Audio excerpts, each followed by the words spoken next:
চাকরির সূত্রে যে এরকম জায়গায় থাকতে হবে এটা মিতা স্বপ্নেও ভাবেনি। ছোট থেকে কলকাতায় বড় হয়ে ওঠা, স্কুল কলেজ ইউনিভার্সিটি সবই কলকাতায়, কিন্তু শেষে চাকরি পেল কিনা ওই গ্রামে।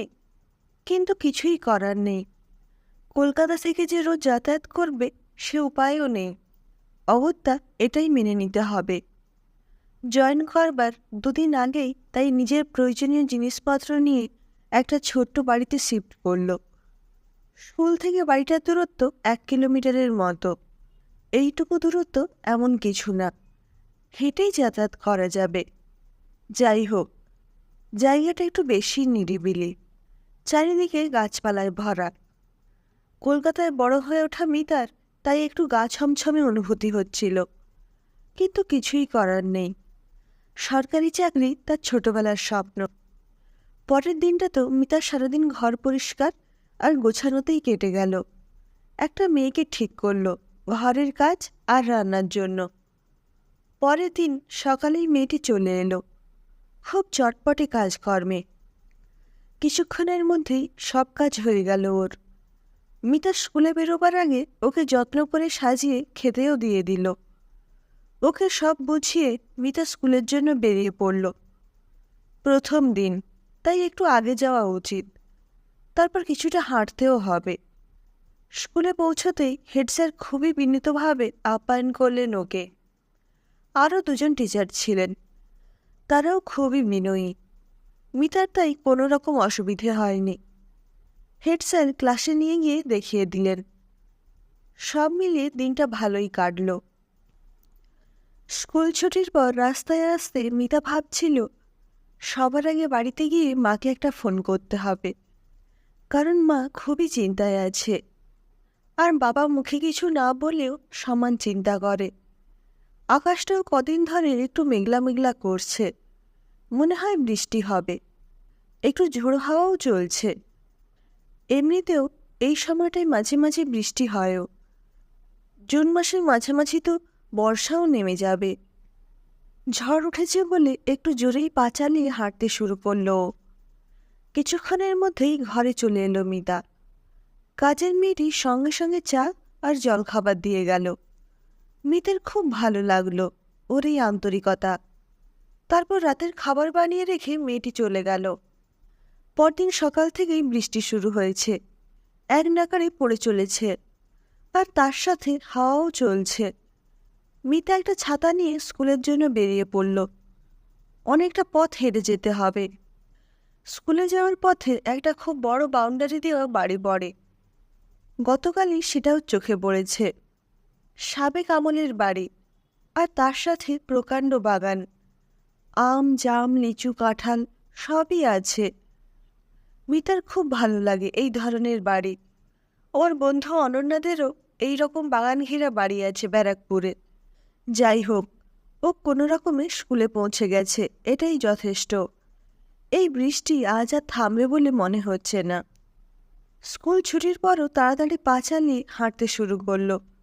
চারিদিকে অন্ধকার হয়ে আছে, এত মেঘলা করে আছে আকাশটা, একটু যেন ভয় ভয় করছিল ওর।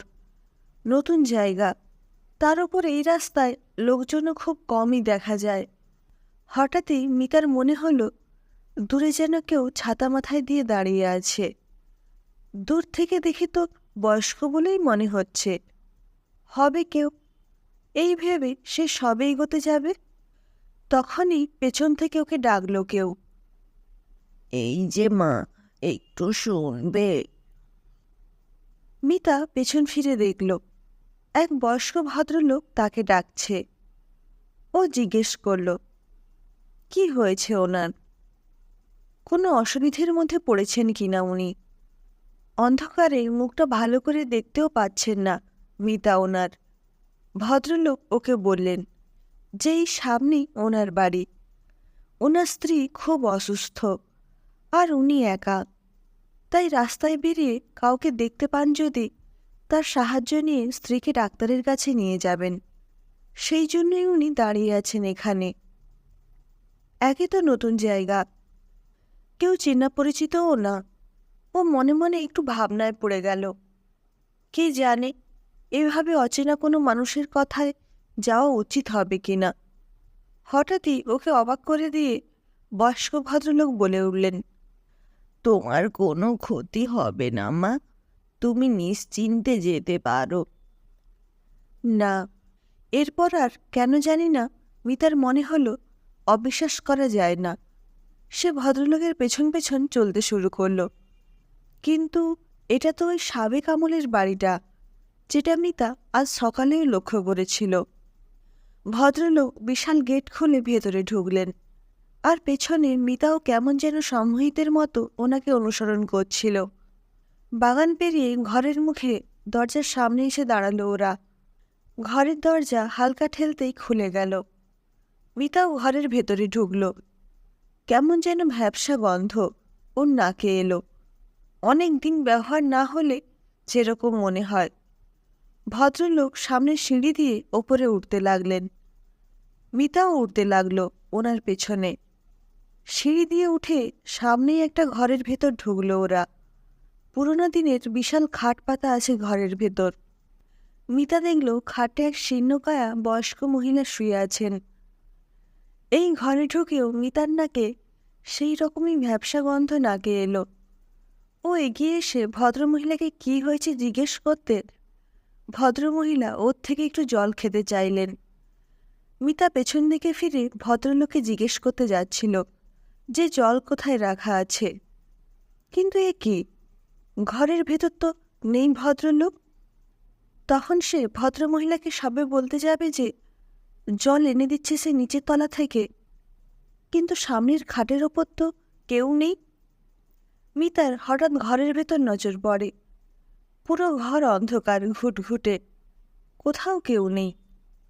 চারিদিকে মাকড়সার জাল। না, আর কিছু মনে নেই ওর। যখন ওর জ্ঞান এলো তখন দেখল নিজের ঘরে শুয়ে আছে। কাজের মেয়েটি ওর কাছে বসে আছে। আরও অনেকেই আছে ঘরের ভেতর। ও তো কাউকে চেনে না, কিন্তু সবাই ওর থেকে এরা জানতে চাইছে যে ও ওই পোড়ো বাড়িতে কেন ঢুকেছিল। কোনটা পোড়ো বাড়ি ও জিজ্ঞেস করতে সবাই যা বলল তাতে মিতা হতবাক।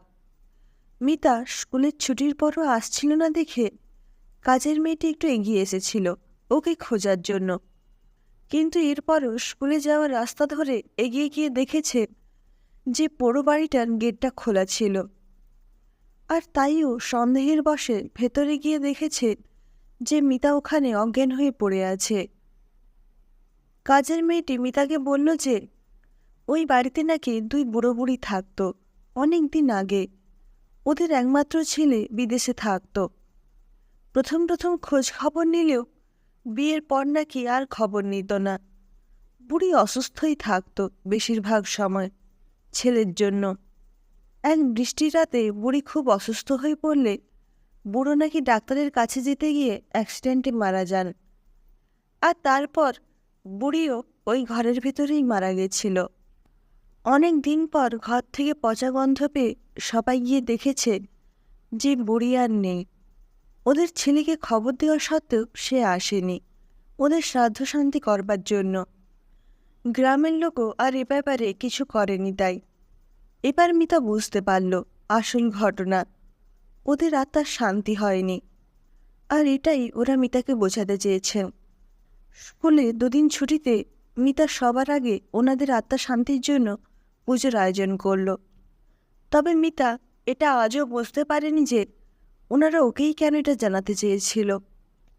আমাদের জীবনে কিছু কথা অনেক সময় অজানাই থেকে যায়। এটাও হয়তো সেই রকমই একটা কথা। জীবনে সব প্রশ্নের উত্তর হয়তো আমরা সবসময় পাই না। গল্পটা কেমন লাগলো জানাবেন। সবাই ভালো থাকবেন, সুস্থ থাকবেন। টাটা।